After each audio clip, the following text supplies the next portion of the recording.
El 2014 fue para muchos un año de sorpresas, ya que cuando menos lo esperaban, llegaba al mundo el nuevo proyecto inspirado en el manga de Naoko Takeuchi, y que traía consigo nostalgia, mucha emoción y pésima animación, que resultó ser un total golpe de decepción para muchos amantes del anime.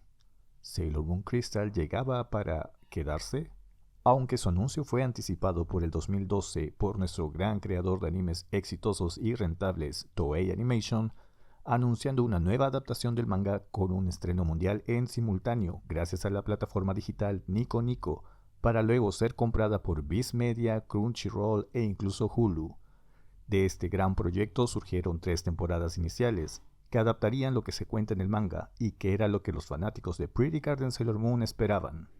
Entonces, ¿cuál es el problema? Los fanáticos, sí, así como lo oyes, los fanáticos y sus duras críticas a cada episodio al ver cada escena dibujada con pocas ganas o un diseño de personajes demasiado larguísimo.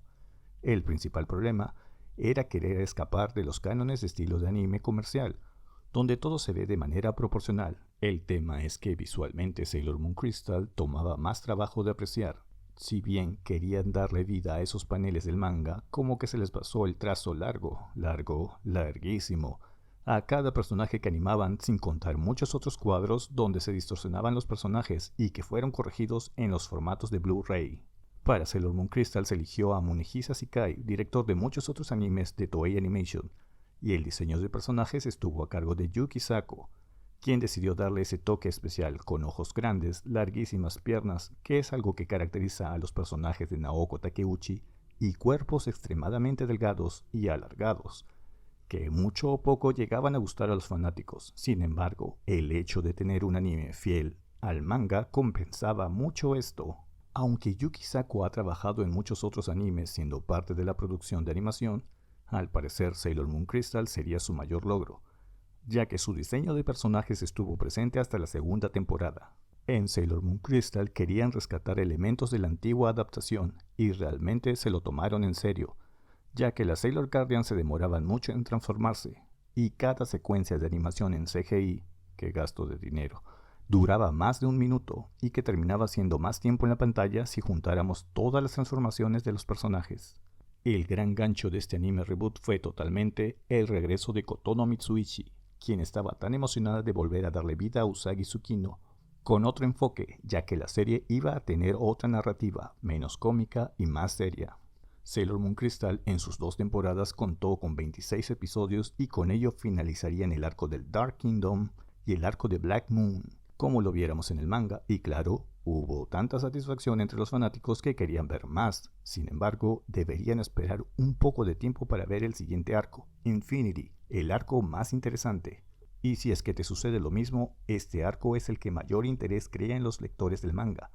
Desde la llegada de Haruka y Michiru, quienes le dan otro giro a la historia, siendo nuevas Sailor Guardians en aparecer, la aparición de Hotaru y su vida misteriosa, además del regreso de Sailor Pluto. Es por eso que aún para abril del 2016 llega la 3.ª temporada de Sailor Moon Crystal y con ello un nuevo rediseño de personajes y dirección del anime.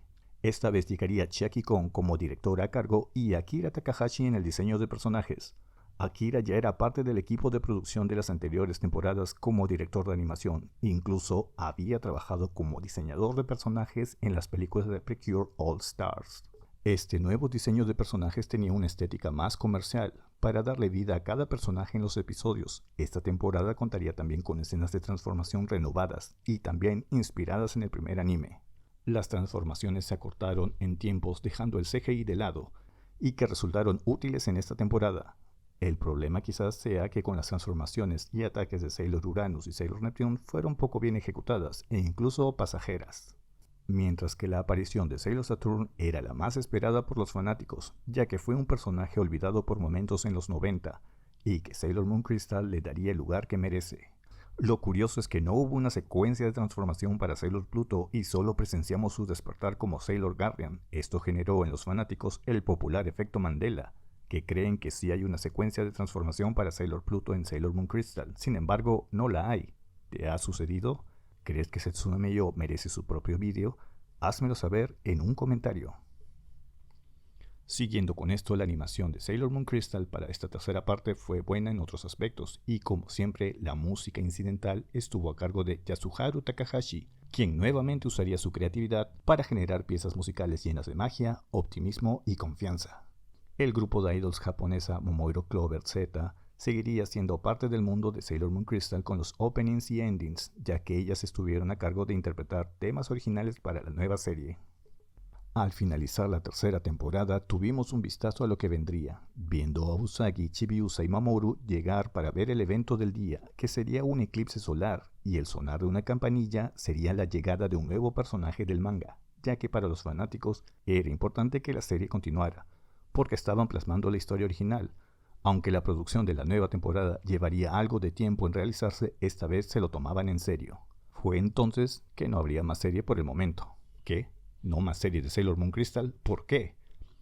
Aunque los reportes de audiencia eran buenos, la empresa debería apostar por algo más grande, y no solo por el aniversario de la franquicia, sino por darnos un producto a la altura, ya que Pretty Guardian Sailor Moon no era un anime cualquiera, era todo un suceso mundial en su momento, y querían rescatar algo de ello con los nuevos fanáticos del manga.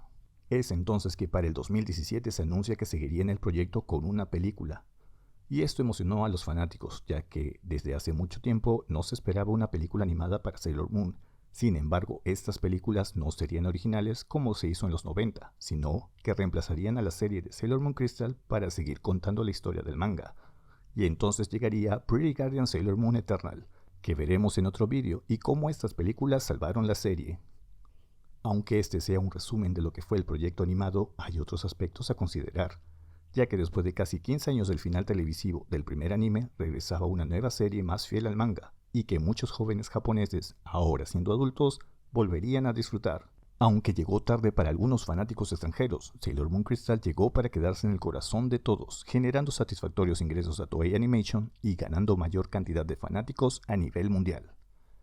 Gracias por visitarme, yo soy Osabu y nos escuchamos pronto. Si no sabes cuál es el futuro de Sailor Moon Cosmos las películas, mira el siguiente video a continuación.